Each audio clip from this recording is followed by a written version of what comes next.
اما بعد فاعوذ باللہ من الشیطان الرجیم بسم اللہ الرحمن الرحیم مولا صلی وسلم دائما ابدا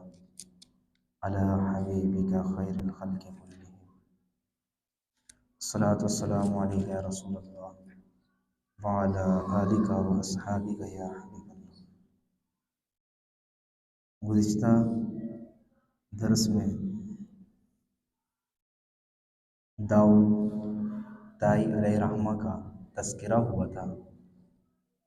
اب آج جس شخصیت کا ذکر ہے وہ ابو علی شقیق بن ابراہیم البلخی علیہ الرحمہ کا ذکر ہے۔ آپ ایک بڑی معروف شخصیت میں سے ہیں، اللہ کے مقرب بندوں میں سے ہیں۔ آپ خراسان کے ایک شہر میں بلخ میں آپ کی ولادت ہوئی اور آپ کا جو وفات ہے سن وہ 194 ہجری ہے۔ اللہ رب العالمین نے آپ کو بڑی رفتیں دی، بڑی عظمتیں دی، اور آپ نے علم کے اندر روایات میں ملتا ہے کہ امام اعظم ابو حنیفہ سے فقہ حاصل کی اور امام ظفر علیہ رحمہ سے بھی آپ نے علم پڑھا ہے، وہ بھی آپ کے استاذوں میں سے ہیں۔ اور آپ کے شاگرد بڑے تھے، کثیر شاگردوں میں سے ایک بہت بڑا نام آتا ہے حاتم الاصم۔ یہ بھی بہت بڑے بزرگ تھے اور یہ بھی اللہ کے بڑے مقرب بندے اور ولی تھے۔ تو یہ آپ کے شاگردوں کی بھی، آپ کی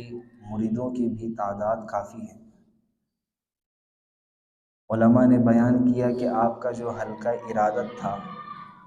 وہ کافی زیادہ تھا کہ آپ جب سفر پر جایا کرتے تو آپ کے ساتھ مریدین کا 300 کے قریب لوگ ہوا کرتے تھے، یعنی آپ کا حلقہ ارادت اتنا وسیع تھا اور آپ کی شہرت بہت تھی۔ آپ نے جب راہ سلوک کے منازل کو طے کیا، اس سے پہلے جو آپ کی زندگی کا معاملہ تھا، آپ بڑے مالدار شخص تھے۔ آپ کی زندگی بڑی پرسکون،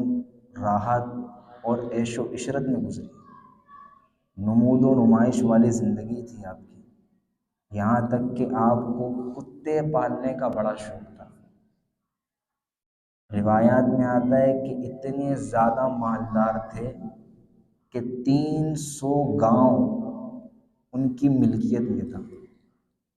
یعنی کہ اگر اندازہ لگا لیا جائے تو ایک شہر ہی ہو گیا، سمجھ لیں کہ 300 گاؤں ان کی ملکیت میں تھا۔ تو اتنے بڑے مالدار شخص تھے اور تجارت کرنے والے تھے، اور آپ کی زندگی بڑی عیش و عشرت میں گزرتی تھی۔ اچھا لباس، اچھا اوڑھنا، اچھا پہننا، ہر چیز عیش و عشرت میں تھی۔ نمود و نمائش کی چیزیں بھی آپ کے اندر تھیں اور یہ سارے شوق تھے آپ کے۔ مگر جب راہ سلوک کے منازل کو طے کرنے کے لیے جب آپ کا رخ اس طرف ہوا، اس کا سبب رسالہ قشیریہ میں بیان کرتے ہیں کہ اس کے کئی واقعات جو تھے وہ سبب بنے۔ ان میں سے ایک جو سبب بنا وہ یہ تھا کہ آپ تجارت کے لیے ترک کی طرف آپ نے ہجرت کی۔ تو کہتے ہیں کہ میں جب ترک کی طرف گیا تو وہاں پر ایک آبادی تھی،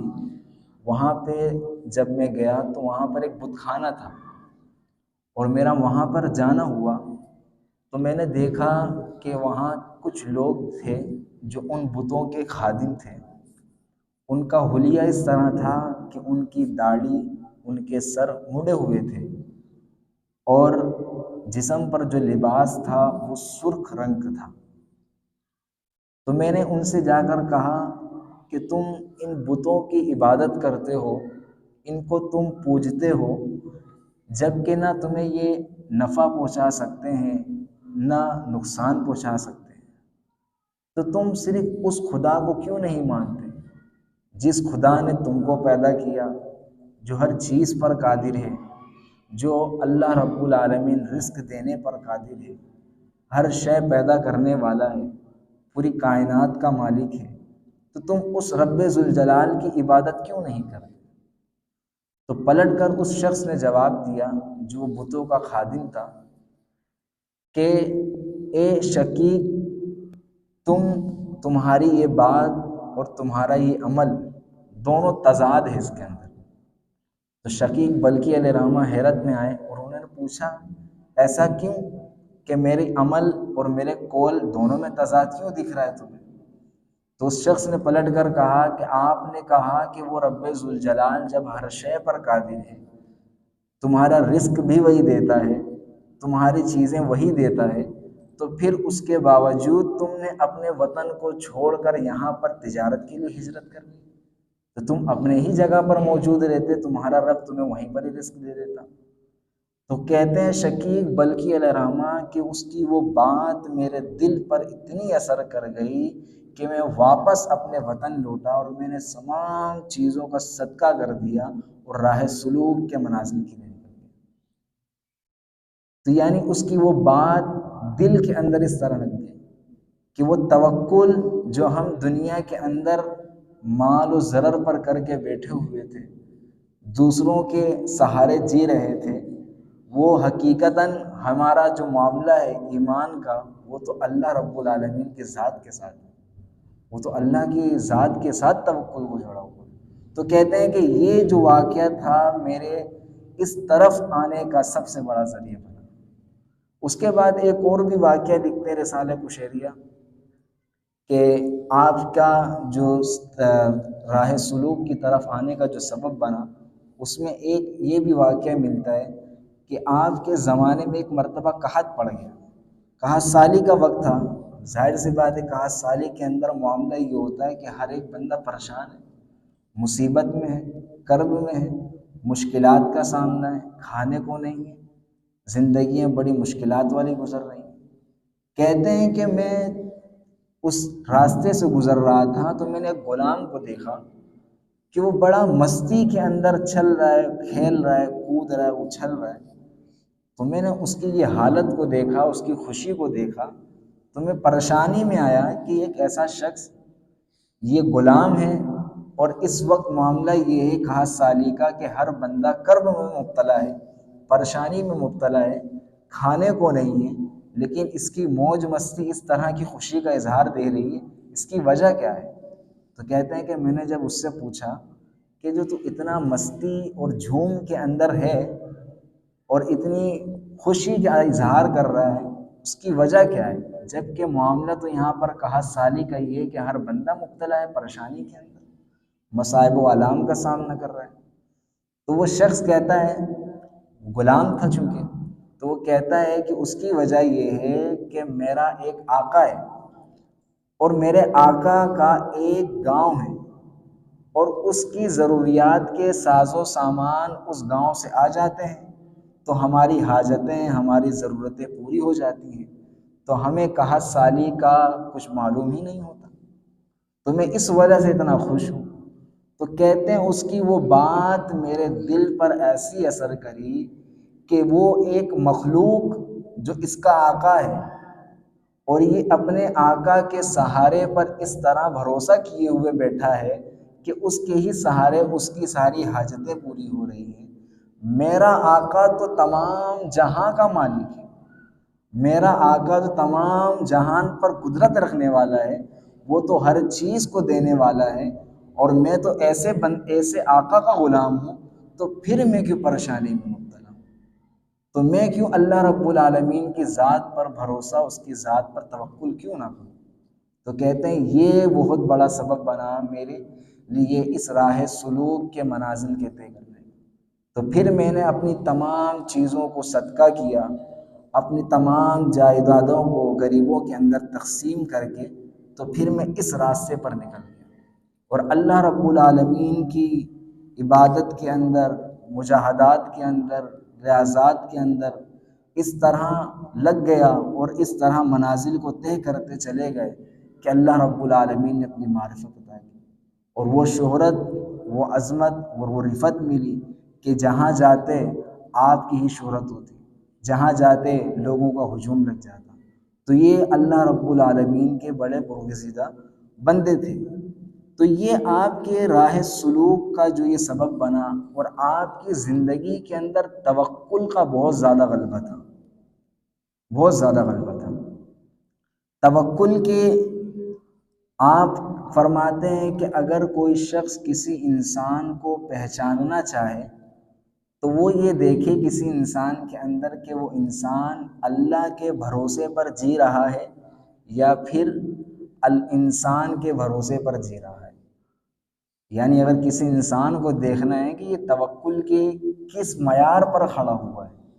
تو اگر توکل کا اس کا معیار یہ ہے کہ لوگوں کے ہی بھروسے پر جی رہا ہے، تب تو اس کا توکل کامل نہیں ہے۔ اگر اس کا توکل اللہ کی ذات پر ایسا ہے تب تو وہ اس کے اندر ایمان جو وہ کامل ہونا ہے۔ تو پھر اس کے بعد آپ نے یہ بھی فرمایا کہ توکل کی 4 قسمیں ہیں۔ توکل علی المال، کہ انسان کے پاس مال و دولت ہو، اسباب ہوں، ذرائع ہوں، ساری چیزیں ہوں، اور وہ ان تمام اعمال پر ہی بھروسے کر کے ہی بیٹھا ہو، یہ توکل علی المال ہے۔ اور دوسری قسم آپ نے بیان کی کہ وہ توکل علی النفس ہے، کہ انسان صرف اپنی ہی ذات پر بھروسے کیے ہوئے بیٹھا ہوا ہے کہ میں ہوں، میرا نفس ہے، اسی پر ساری زندگی گزار رہا ہے۔ پھر آپ نے تیسری اقسام کو بیان کی ہے کہ وہ توکل علی الناس، کہ وہ بندہ لوگوں کے ہی توکل پر، لوگوں کے ہی سہارے پر اور اسی کے ہی بھروسے پر اپنی زندگی گزار رہا ہے۔ اور پھر آپ نے چوتھی قسم بیان کی توکل علی اللہ، کہ اللہ کی ذات پر توکل کرنا، اللہ کی ذات پر بھروسہ کرنا، یہ سب سے کامل ہے کہ اسی کی ذات پر ہی توکل کیا جائے۔ اور قرآن کا بھی یہی حکم ہے کہ ایمان والوں کو توکل اللہ کی ذات پر ہی کرنا چاہیے۔ تو آپ کی ذات کے اندر توکل کا غلبہ بہت تھا، اور دنیا سے اس قدر بے رغبتی تھی کہ آپ دنیا سے ہٹے ہوئے تھے، بس دنیا سے بس ایک فائدے تک ہی آپ حاصل اس سے فائدہ لیتے تھے۔ اور یہ شریعت کا حکم بھی کہ توکل ایسا ہی ہونا چاہیے، کہ ایسا بھی نہ ہو کہ مطلب اللہ کی یہ ذات پہ سب کچھ چھوڑ کے بندہ بیٹھ جائے، کوشش کچھ بھی نہ کرے۔ کوشش بھی کرنی ہے اور اللہ کی ذات پر توکل بھی کرنا ہے، اسباب اور ذرائع کی طرف بھی جانا ہے، لیکن توکل اللہ کی ذات پر ہی کرنا ہے۔ آپ فرماتے ہیں کہ دنیا سے بس اس طرح فائدہ لیا جائے کہ اس طرح کہ جس طرح انسان آگ کے ساتھ رہتا ہے، دنیا کے اندر انسان آگ کے ساتھ رہتا ہے، کہ انسان آگ سے فائدہ بھی اٹھاتا ہے اور اس کے جلنے سے بچتا بھی ہے۔ انسان اپنے ہاتھوں کو تاپے گا، اس سے فائدہ لے رہا ہے، لیکن اس کے جلنے سے بچ بھی رہا ہے۔ تو دنیا ایسے ہی ہے، اس آگ کی طرح ہے کہ اس سے بس اتنا ہی فائدہ اٹھایا جائے اور اس سے بچا بھی جائے، کہ دنیا کا جب دل کے اندر اس کی محبت آ جائے گی تو پھر انسان کے اندر اللہ رب العالمین کا توکل ختم ہو جائے گا۔ کسی شاعر نے کہا نا کہ ہی الدنیا اقل من القلیل عاشقوها اذل من الذلیل، کہ دنیا حقیر چیز ہے اور حقیر چیزوں میں سے بھی سب سے زیادہ حقیر چیز ہے۔ عاشقوها اذل من الذلیل، اور جو اس کا محبت کرنے والا ہو جائے، جو اس کا عاشق ہو جائے، وہ ذلیلوں میں سب سے زیادہ ذلیل ہے۔ تو انسان، ایمان والا شخص اپنے دل کے اندر دنیا کی اس قدر محبت کو نہ بڑھائے، اللہ رب العالمین کی ذات پر توکل کرے، بھروسہ رکھے، تو آپ کی سیرت کے اندر توکل کا زیادہ غلبہ ملتا ہے۔ اور انسان کو توکل کرنا چاہیے، اور توکل ایسا ہونا ہی چاہیے کہ اسباب کی طرف بھی جائے، ذرائع کی طرف بھی جائے، کوشش بھی کرے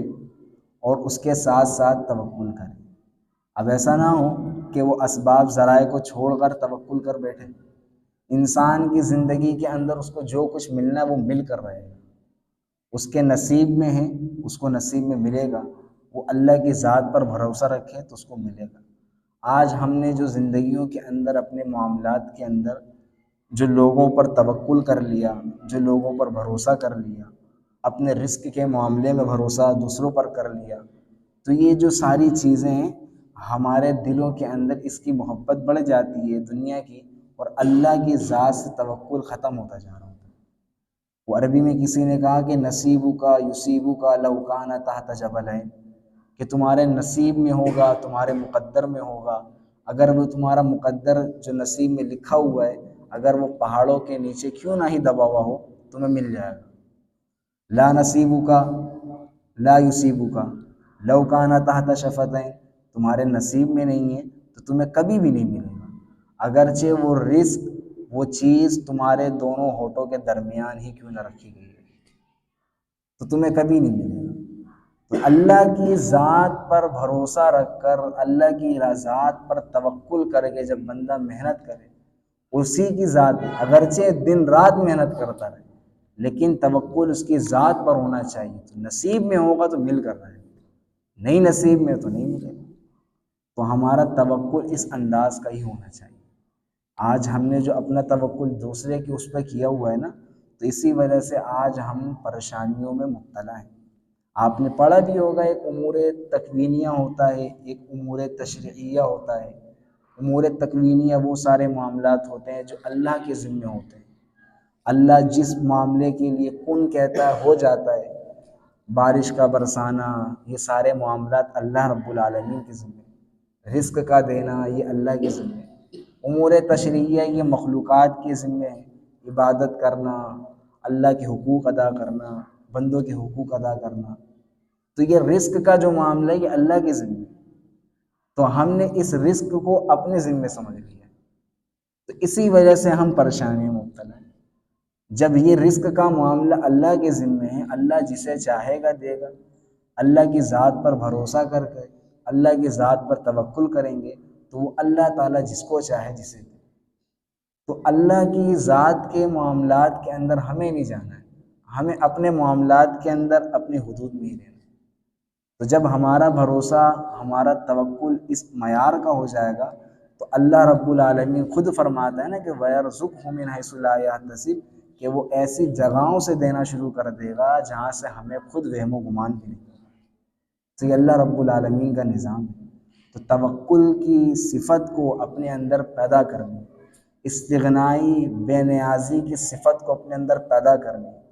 طالب علم کو دعا مانگتے رہنا چاہیے، علم پڑھنے والے کو دعا مانگتے رہنا چاہیے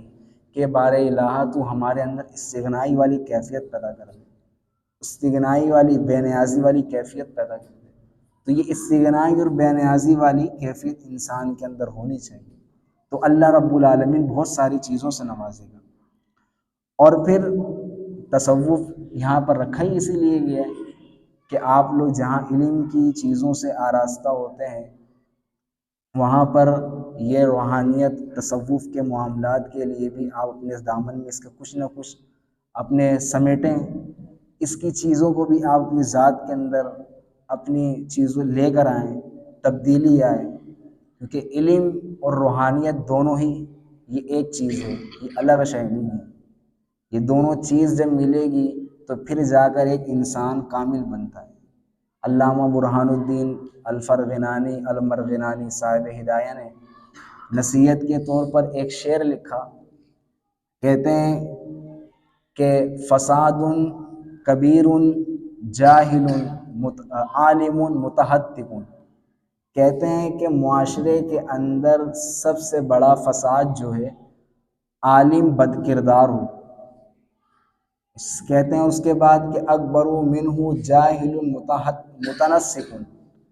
کہ اس سے بڑا فساد یہ ہے کہ کوئی جاہل عبادت گزار بن جائے۔ ہما فتنۃ فی العالمین عظیمۃ، کہ دنیا کے اندر یہ دونوں سب سے بڑے فتنے، اس کی وجہ کیا ہے؟ لمن بہما فی دینہ یتمسک، کہ جو شخص معاشرے میں ہوتا ہے وہ ان دونوں سے ہی اپنے دین کو لیتا ہے۔ دونوں سے ہی دین بولے گا۔ عالم ہوگا، اس کو پتہ چل جائے کہ یہ عالم ہے تو اس کے پاس اپنا دین لینے کے لیے پہنچ جائے گا۔ کوئی جاہل ہو، علم سے آشنا نہ ہو، اس کو پتہ ہی نہ ہو، لیکن عبادت گزار ہو، کوئی معاشرے میں رہنے والا اس کے پاس پہنچ جائے گا کہ یہ عبادت گزار ہے، اگرچہ وہ کچھ نہ جانتا ہو، اس سے اپنا علم لینے پہنچ جائے گا، اپنا دین لینے پہنچ جائے گا۔ تو یہ دونوں جو ہوتے ہیں یہ معاشرے کے اندر سب سے بڑا فساد ہے۔ یہی وجہ ہے کہ علماء ہمیشہ سے ہی علم کے ساتھ تصوف کو رکھتے تھے، علم کے ساتھ اپنے اندر وہ تصوفانہ وہ صفات جو ہوتی تھی اپنے اندر لے کر آتے،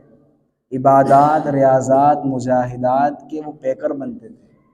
اپنے اندر اخلاقیات کی جو برائیاں ہوتی تھی اس کو ختم کرتے تھے، تاکہ علم بھی رہے اور ایک روحانیت والی صفات بھی موجود رہیں، روحانیت والے اوصاف بھی موجود رہیں، تاکہ کوئی ہم سے کچھ لینے کے لیے آئے تو ہم اس کو صحیح طریقے سے ساری چیزیں دیں، معاشرے میں رہتے ہوئے ہم کسی کے لیے فساد کا ذریعہ نہ بنیں۔ تو ہم میں سے بھی ہمیں بھی چاہیے کہ جتنا علم ہم یہاں پر سیکھ رہے ہیں سیکھیں، سیکھنے کے ساتھ ساتھ جو یہ درس ہوتا ہے، استاد جی درس دیتے ہیں، اساتذہ درس دیتے ہیں، اور بھی چیزوں کے متعلق بتاتے رہتے ہیں، ہم خود اپنا محاسبہ کریں کہ ہمارے اندر کس چیز کی کمی ہے، کون سا ایسا نقص ہے، اخلاقیات کی کمی ہے، ہمارے اندر کوئی ایسا عیب ہے جو جھوٹ والا عیب ہے، ہمارے اندر غیبت والا عیب ہے، تو ہم اس کو کم کریں، اس کو ختم کریں۔ روزانہ کی بنیاد پر نہ صحیح ہم ہفتے میں دیکھیں، ہفتے میں نہ صحیح مہینوں میں اپنے اندر کوئی ایک نہ ایسی صفات کو لے کر آئیں، تبدیل کریں، اخلاقیات والی چیزوں کو لے کر آئیں، اپنے اندر برائیوں کو ختم کریں۔ جب یہ آہستہ آہستہ سب چیزیں ختم ہوں گی نا، پھر ہمارا دل جو ہوگا وہ زنگ جو آلود ہوا ہے وہ صاف اور شفاف ہوتا جائے گا، ہمارے ظاہر سے بھی ہمارے باطن سے بھی یہ ساری چیزیں نظر آئیں گی کہ ہمارا علم بھی جھلک رہا ہوگا، لوگوں کو اس سے فائدہ بھی ہو رہا ہوگا، لوگ اس سے مستفیض بھی ہو رہے ہیں۔ تو یہ دونوں چیزیں بہت ضروری ہیں کہ انسان کے ساتھ علم بھی جڑا ہوا ہو اور انسان کے ساتھ یہ تصوفانہ چیزیں جو ہیں، اس کی اوصاف جو ہیں، اس کی صفت وہ ہیں، وہ بھی انسان کے ساتھ جڑی ہوئی ہیں۔ تو ان چیزوں کو ہمیں خاص طور پر خیال کرنا چاہیے۔ تو یہ آپ کی شقیق بلقی علیہ رحمہ کی یہ توکل والی زندگی جو ہے اور آپ کی راہ سلوک کے منازل کی طرف جو آنے کا سبب جو بنا، وہ سارے معاملات آپ کے سامنے ہیں۔ اللہ رب العالمین سے دعا ہے کہ عمل کی توفیق عطا فرمائے۔ وما علیہ الا البلاغ۔